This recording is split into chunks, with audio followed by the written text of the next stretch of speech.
Ladies and gentlemen, the President of the United States, accompanied by Coach Nick Saban.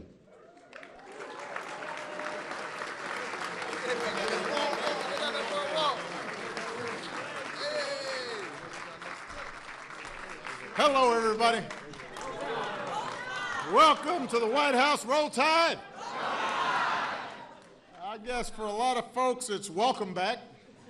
So let's give it up for the national champs, the Alabama Crimson Tide.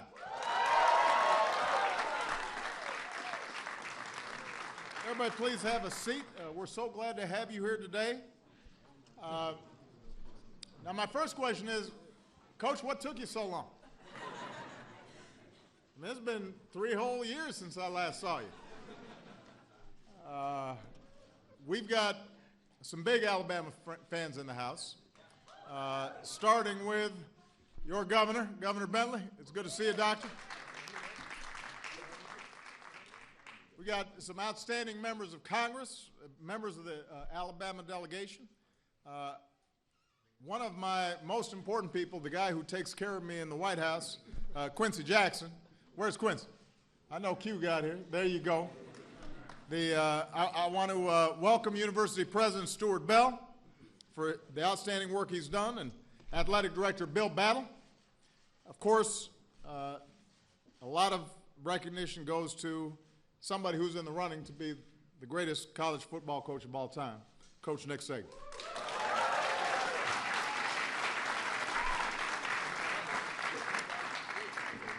This is the 4th time I have hosted Alabama here at the White House. So clearly I've brought you some good luck. In fact, you could call me Obama.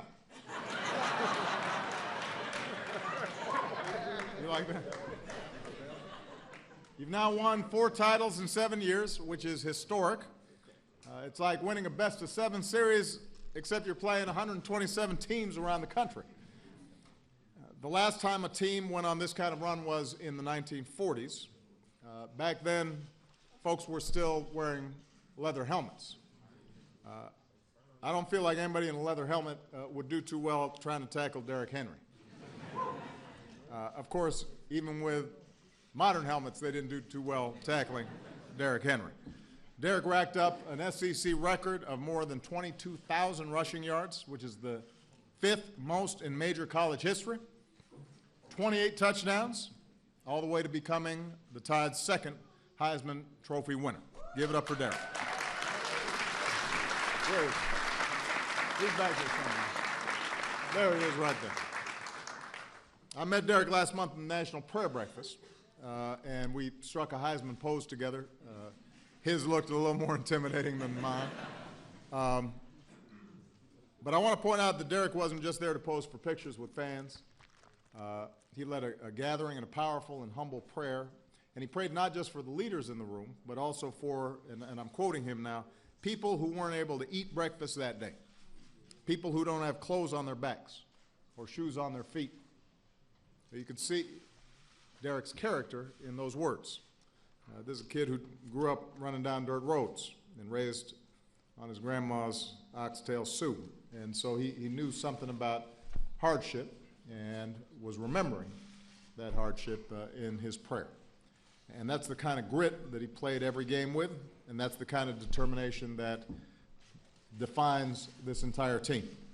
Anybody who watched them knows it was not just a one-man wrecking crew. You had 3 more All-Americans. Center Ryan Kelly, defensive lineman A'Shawn Robinson, linebacker Reggie Ragland, who returned for a senior year to make good on the pledge he made to his mama that he'd get a degree. And, you know,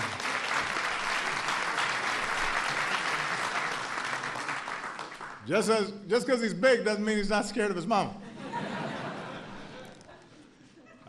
Led by Reggie and A'Shawn, the Tide's smothering defense was the best in the country against the run, 3rd best in scoring and total defense.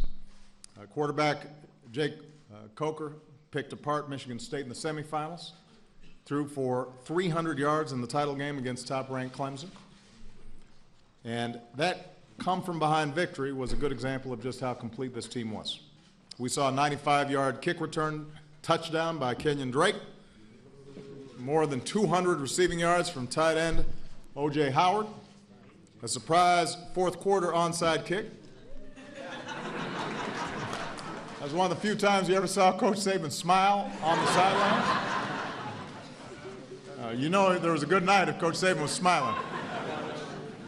Coach earned his 5th national title, and as a bonus, it gave him an incredible 5-1 record at Alabama against top-ranked teams.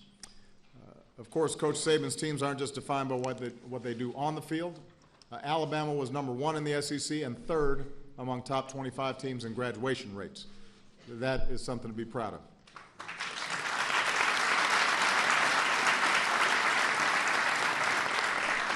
They also volunteered hundreds of hours in and around Tuscaloosa, at retirement homes and at hospitals and at schools. They spent some time with wounded warriors from Walter Reed and Fort Belvoir earlier today.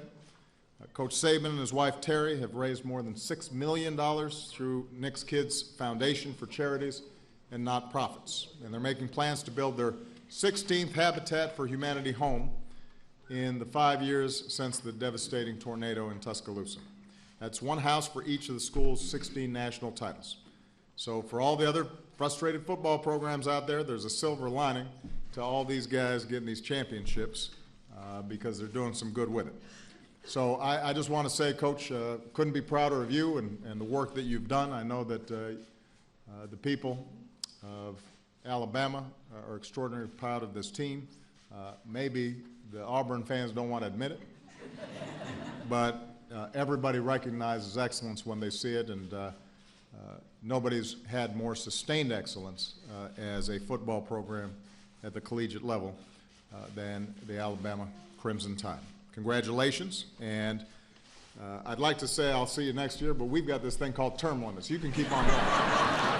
All right? With that, let me bring up Coach Saban to the podium.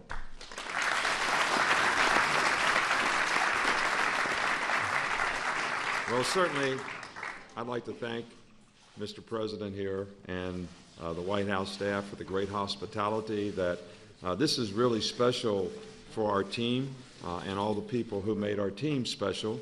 I would also like to thank you for your service. I think everybody here appreciates anybody who gives their lives for the service of others and the quality of our life and our great country. So we certainly appreciate, that. But I'd also like to say.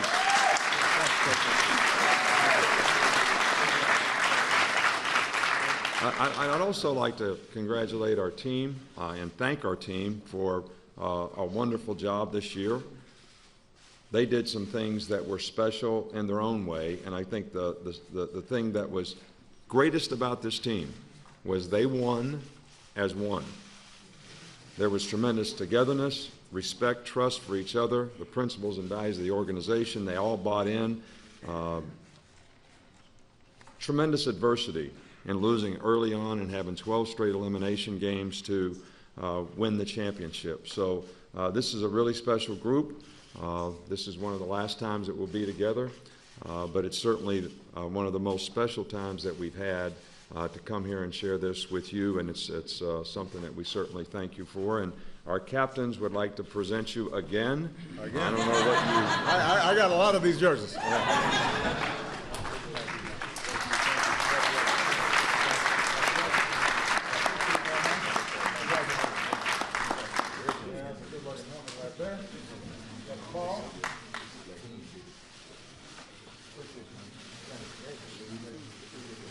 All right, let's take a picture. You guys help me out. Let's knock down this podium.